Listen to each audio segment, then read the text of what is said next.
Hi, and welcome back to Roam Away from Home. I'm Taylor, and this is Mike, and for the past 2 years we've been traveling together in our 1986 RV with our two pups, Ziggy and Ditto. The four of us have had so many amazing experiences, and today we're going to cover one of our favorite drives of all time through Utah. After spending about a month in Flagstaff, Arizona, we hit the road towards Colorado, and it was amazing how quickly the landscape changed from forest to the beautiful red rocks and giant formations. It didn't take us long to get to Utah, which is a state that both of us were going to for the very first time. This is our first time in Utah, with the exception of Mike pooping in Salt Lake City, Utah. We have a blog on that, but it is so different than anything we've seen. Like, it's like the saturation is turned up 1,000,000% on other things that we've seen, like the Grand Canyon and areas of Wyoming and all of it. It's just so beautiful, and you're driving through. It feels like you're driving through the base of the Grand Canyon, and you're looking up at all these crazy structures that look like they shouldn't even exist because it's all these huge rocks on little rocks, and it's just so cool. Oh my god, this is beautiful. Okay, gotta go. We actually went out of our way to go to Utah because we started in Flagstaff and Google Maps suggested skipping it to make our way towards Denver.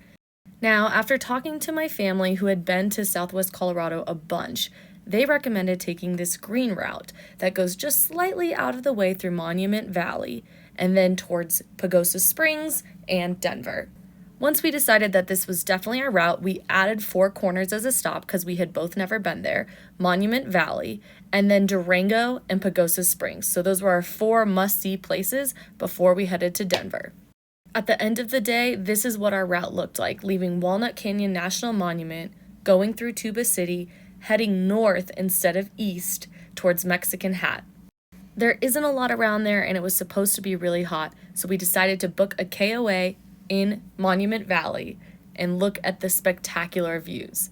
The KOA wasn't that special. It cost $100 a night, and it did have nice bathrooms, but we were able to drop off the RV and quickly head out towards Mexican Hat in the Subaru so that we can get some of the views before the rainstorms hit. And honestly, both of us just wanted to drive through the landscape a little bit longer. Even Ditto was enjoying himself during this ride. Of course, you can't skip Forrest Gump Hill if you're in Monument Valley. This is on the way to Mexican Hat. We made it to Utah. Found my hat.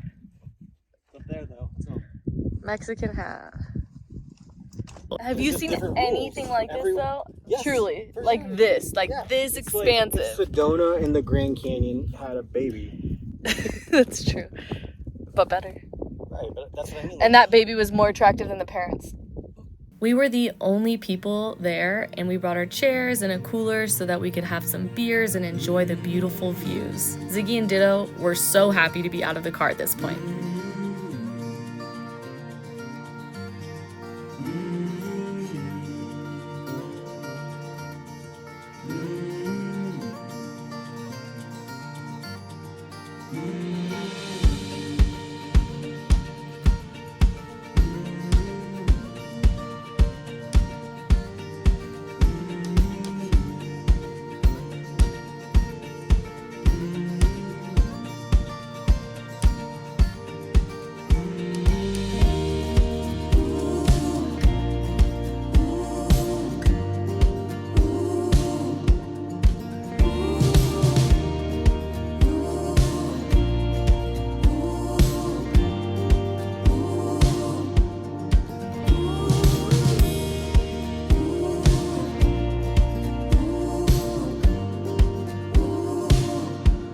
The next day, we pulled out of the KOA to head towards Colorado, and along the way, we took more pictures at Monument Valley and Mexican Hat. If you're a photographer, you need to make a stop here.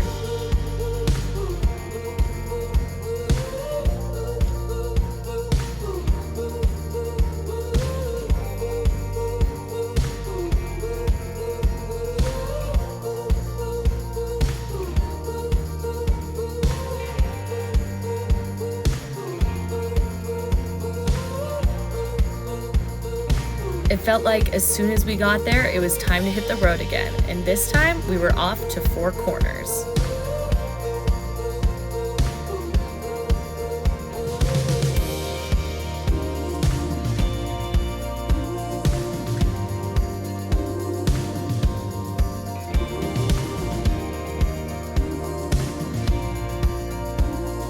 It was pretty amazing how quickly it changed from that red Utah to almost desolate desert.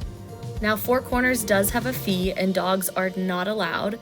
However, Ziggy and Ditto are service dogs, so they were allowed to take some pictures with us. There's not that much to do here, so we only spent a little bit of time before going to Colorado. And once again, the drive blew us away. Join us next time as we share our day trip to Mesa Verde National Park, and subscribe for more full-time travel and remote income tips.